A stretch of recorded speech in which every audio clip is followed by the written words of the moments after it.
Hello price Lord. இன்றைய கர்த்தருடைய வார்த்தை ஏசாயா 30:18.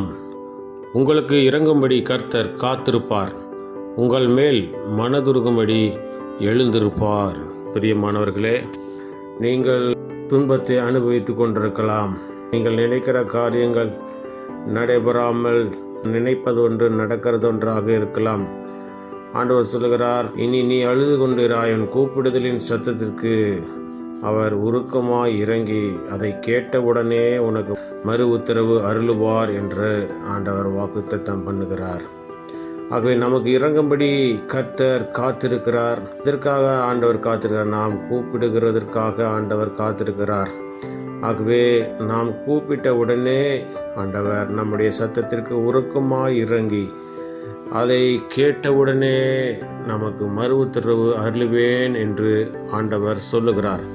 ஆகவே நாம் ஆண்டவரிடத்தில் நம்முடைய தேவைகள் எதுவாக இருந்தாலும், நம்முடைய காரியங்கள் எதுவாக இருந்தாலும் ஆண்டவரிடத்தில் ஜெபத்தின் மூலமாக தெரியப்படுத்தும் போது நம்முடைய குடும்பத்தில் என்னென்ன தேவையோ, என்னென்ன காரியங்கள் நமக்கு தேவைப்படுகிற, என்னென்ன காரியங்கள் நடக்காமல் இருக்கிறதோ, உங்களுடைய மன விருப்பம் எதுவோ ஆண்டவர் அதை நிச்சயமாக தந்தருள்ள வல்லமுள்ள தேவனாக இருக்கிறார். நமக்கு இறங்கும்படியாகவே அவர் காத்திருக்கிறார். நம்மேல் மனதுருகும்படியாகவே அவர் எழுந்திருக்கிறார் என்று பார்க்கிறோம். ஆகவே நம்முடைய கூப்பிடுதலுக்கு நிச்சயமாக உடனடியாக பதில் தர வல்லமுள்ள தேவனாக இருக்கிறார்.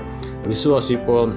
கர்த்தர் ஜெபத்தை கேட்டிருக்கிறார். இனி நான் அழுக மாட்டேன், என்னுடைய எல்லா காரியங்களையும், நான் நினைக்கிற காரியங்களை எல்லாவற்றையும் அவர் வாய்க்க பண்ணுவார் என்று விசுவாசிப்போம். பிரார்த்தனை செய்வோம். எங்கள் அன்பனை சிறுதான போலவதின் தந்தையை ஆசீர்வதிப்பட்டதான இந்த நாளில் நீர் கொடுத்த நம்முடைய வார்த்தையை நன்றி செலுத்துகிறோம்.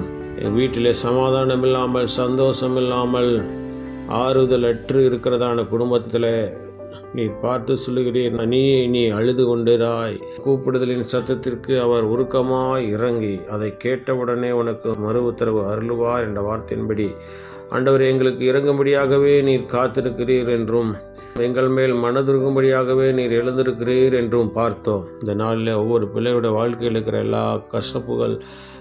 கஷ்டங்கள், நஷ்டங்கள், வியாதிகள், வறுமைகள், வேதனைகள் எல்லாவற்றையும் நீக்கி போடுவீராக. குடும்பத்தில் சமாதான, சந்தோஷம், ஆரோக்கிய, நிம்மதியை கட்டளையிட்டு பிள்ளைகளை வாழ வைத்து நாமத்தை மகிமைப்படுத்துங்க. இந்த நாளில் நாங்கள் செய்கிற வேலைகள், தொழில்கள், படிப்புகள், ஊழியங்கள், போக்குவரத்துகள் எல்லாவற்றும் கரம் கூடுந்து பெரிய கருத்து செய்து நாமத்தை மேம்படுத்த வேண்டுமா? எங்களுக்காக பாடுபட்ட இயேசு கிறிஸ்துவின் நாமத்தின் மூலமாக கேட்டுக்கொள்கிறேன். எங்கள் ஜீவனுள்ள நல்ல பிதாவே, ஆமேன்.